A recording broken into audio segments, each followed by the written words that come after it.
नमस्कार, जय हिंद साथियों। एक बार फिर से आप सबका बहुत-बहुत स्वागत है। 7 अप्रैल को विश्व स्वास्थ्य दिवस मनाया जाता है, वर्ल्ड हेल्थ डे। आज हम स्वास्थ्य की बात करेंगे। स्वास्थ्य में आज हमने टॉपिक लिया है खर्राटे का। ये बहुत विश्वव्यापी समस्या है।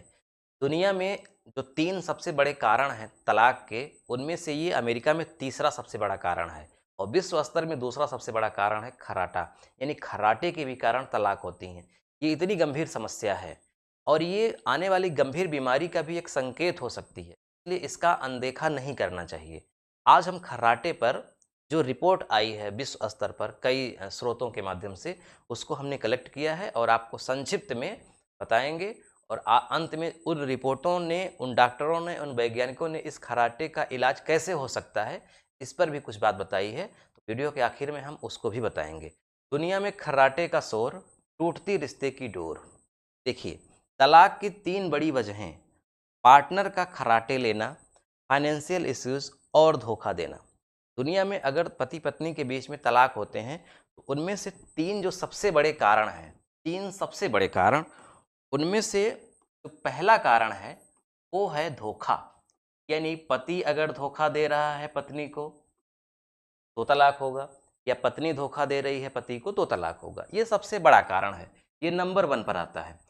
दूसरे पे आता है फाइनेंशियल, यानी पैसा कह सकते हैं, यानी आर्थिक मामला, गरीबी कह सकते हैं, है ना?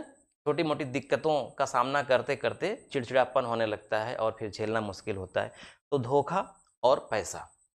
तीसरा जो कारण बनता है वो है खर्राटा।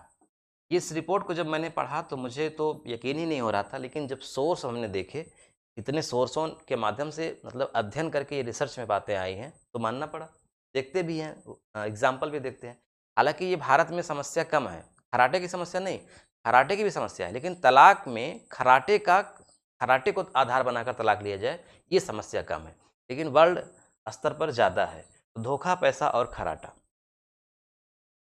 अब देखिए, स्थिति अगर हम बात करें, स्थिति विश्व स्तर पर स्थिति, तो 40% पूरे विश्व में 40% महिलाएं खर्राटे लेती हैं, जबकि पुरुषों की संख्या ज़्यादा है, 57% पुरुष। 57% दुनिया में 57% पुरुष खर्राटे लेते हैं और 40% महिलाएं। भारत में ये स्थिति थोड़ी सी कम है। भारत में आप इसको 40 और 35 मान लीजिए, यानी 40% पुरुष खर्राटे लेते हैं, 35% महिलाएं। लेकिन विश्व स्तर पर 57% पुरुषों का है और 40% महिलाओं का है। कहने का मतलब एक बात समझ में आती है कि महिलाएं खर्राटे कम लेती हैं, पुरुष खर्राटे ज़्यादा लेते हैं।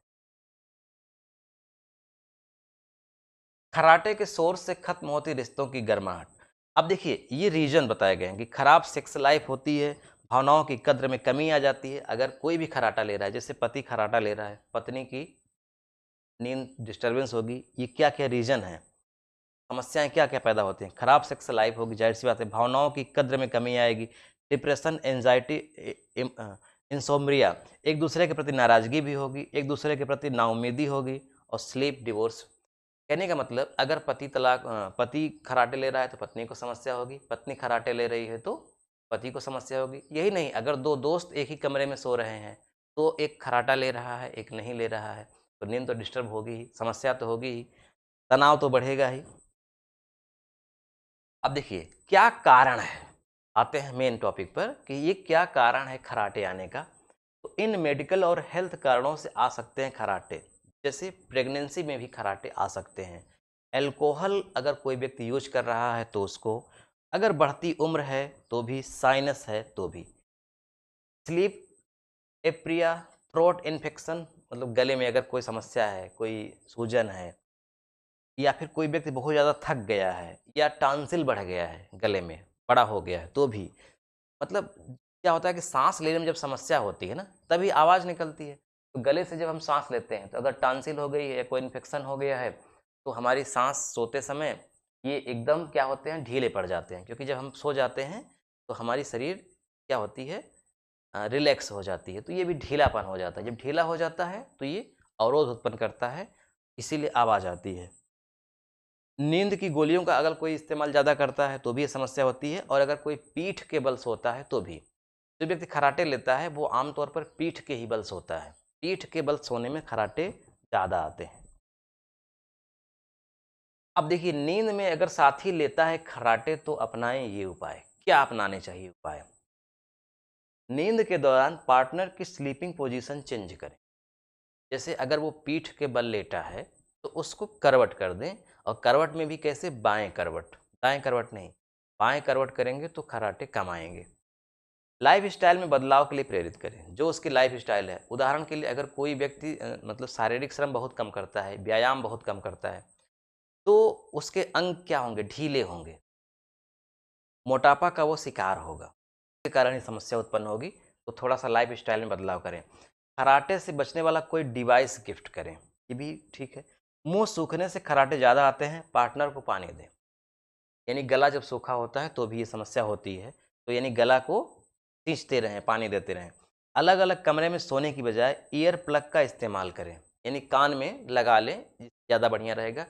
कमरे दूसरे कमरे में जाएंगे तो क्या होगा कि दूरियां बढ़ेंगी। कहने का भाव ये है, ईयर प्लग का इस्तेमाल ज़्यादा कर सकते हैं। खर्राटे के लिए पार्टनर को दोषी न ठहराएं, वह ऐसा जानबूझकर नहीं करता। एकदम क्लियर बात है, सच है। कोई भी जानबूझ के खर्राटे नहीं लेता, किसी को भी अच्छा नहीं लगता, इसलिए उसको दोषी नहीं ठहराना चाहिए। और अगर ये समस्या है तो ये जो बताए गए हैं उपाय, इनको अपनाना चाहिए। डॉक्टरी सलाह लें, खर्राटे की वजह से गंभीर हेल्थ कंडीशन भी हो सकती है।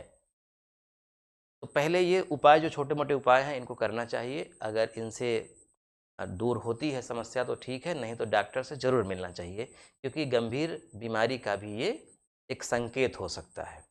तो आई होप ये वीडियो आपको अच्छा लगा होगा। आपको अच्छा लगा हो तो ये वीडियो अपने दोस्तों में, मित्रों में खूब शेयर करिए। चैनल को अगर आपने पहली बार विजिट किया है तो सब्सक्राइब कर लीजिए, घंटी चालू कर लीजिए, ताकि जैसे ही कोई नया वीडियो हम अपलोड करें वो आपके पास पहुँचे और आप देखकर लाभान्वित हो। अपना सुझाव कमेंट में ज़रूर लिखिएगा। मिलते हैं नेक्स्ट वीडियो में। नमस्कार।